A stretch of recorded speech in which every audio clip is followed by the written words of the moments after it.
If you're thinking about applying to the Humber Real Estate Salesperson program and you're thinking maybe I'm too old, I haven't been in a classroom for over 10 years, I have a full-time job, how am I going to do this? We're managing a pandemic.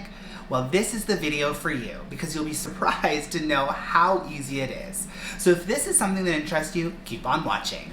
But like a broken record spinning round and round all year. I know that I can do more. I know that you feel the same. Why do we keep playing all of these games? I don't wanna go, cause your love is what I want, babe. You know that I wanna stay this way forever. I wanna stay up all night with you. No games to play, just wanna stay up all night with you. Welcome back to my channel. My name is Jay, and if you've gone along this far in the video, then you might be interested in the application process of Humber Real Estate Salesperson course. I'm going to take you through my experience with the process. I too believed that I was too old, that it was going to be too hard, it was going to be way too long to do while holding a full-time job, and I'm going to break down the concepts and the pathway of getting your real estate license in Ontario. Now, let's discuss the admission requirements. So admission requirements for the Humber Real Estate Salesperson program is a grade 12 or an equivalent GED. Now, if you don't have either of those, that is okay because they've actually rolled out an assessment, which is going to grade your writing, reading skills. So they want to make sure that you have a really good foundation so that you can enjoy and be able to take away from the material. So let's take a really quick overview of the different courses and the pathway. Course number 1 is Real Estate Essentials, and that is exactly what it is. It is a foundation of the essentials of organized real estate in Ontario. You're going to speak about a bunch of different things like the history of real estate, the governing body of real estate, how we keep our records, and so much more. This course is a relatively easy course to understand, especially if you've been through a transaction yourself. Once you're ready, you're going to book that exam. Once you pass your Course 1 exam, you are then eligible to sign up for Course 2. Course 2 is all about the residential transaction in real estate. So this is when it starts to get really fun and we're breaking down the actual components that you're going to need on the job.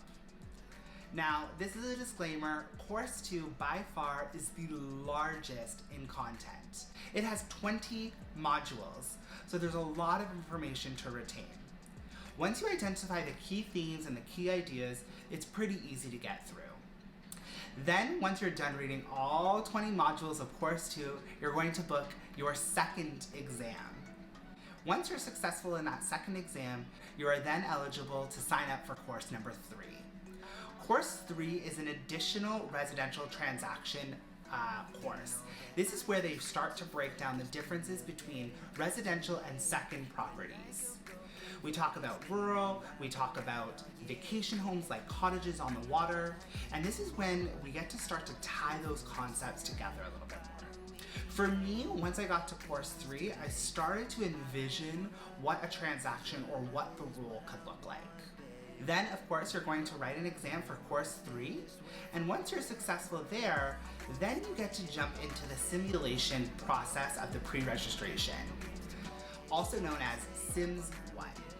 So this is currently where I am. I'm in Sims 1, and in Sims 1 you have 2 different options. So no matter what, you have to do 5 days, and these 5 days are 9 to 5 fully committed.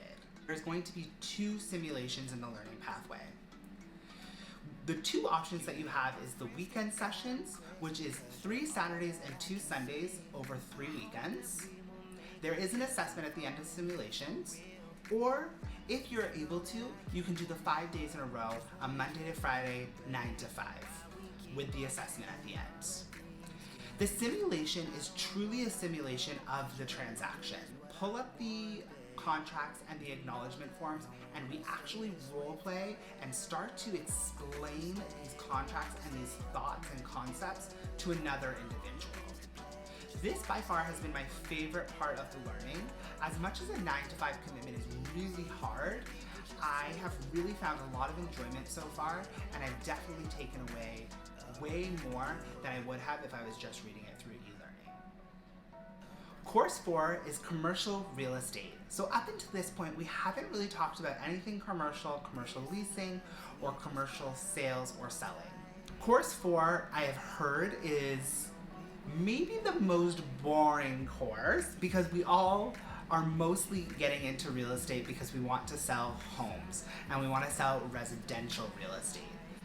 However, your license in Ontario actually covers you for both residential and commercial. Once we are done reading through course 4, then of course we're going to write another exam. And once we're successful for that, we can sign up for Simulation 2. And I'm sure you've guessed it, Simulation 2 is all about the commercial transactions. So we will go through commercial contracts and role play those. Once you're done the assessment, you're on to course 5. And course 5 is called Getting Started. Last step, but by far the easiest step, as there is no exam after course 5. So now you know the learning path. You can take this path and you can spread it over 24 months, 2 years, from the first day to the last day of our course. So you can take it really on your own time and your own pace. There are so many students going through the program, which is amazing because it gives a lot of exam opportunities. So you really can write your exam relatively quickly after you're done writing or reading each course. My step 3 is going to be about social media and community and networking. This is so important in the world and the industry of real estate. I have found so much value and so much benefits from joining groups of other students who are going through the process. So it's really quick. If you go onto Facebook, you can look up Humber Real Estate Sales Program, and lots of different groups will come up. I've been part of study groups, I've been part of masterminds, and it's been really a great space to encourage and keep us accountable to getting through the material.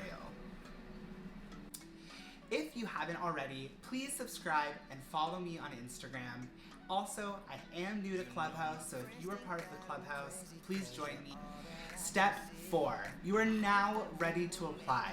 So gather all of your transcripts, gather your materials, grab an agenda so that you can really structure out a routine that is going to be amazing for this learning opportunity. Step 5, now you are ready to apply, and it is as easy as scanning your assessment, uploading it to the Humber platform, and paying $75 online. I was super fortunate because I actually got my acceptance within the same day. They emailed me and I was ready to go. So now you have a little bit of more insight on my experiences with applying and what the process looks like. I think that Humber has done a really good job at well-rounded material for us to feel really informed and educated once we hit the field and we're starting to sell real estate licensed. Okay, so now you are ready to apply to Humber College Real Estate Salesperson Program. We've put away all of those insecurities that we might have had before applying. We know what the program looks like, the learning path. We know what is expected to us to apply, and now we just need to do it.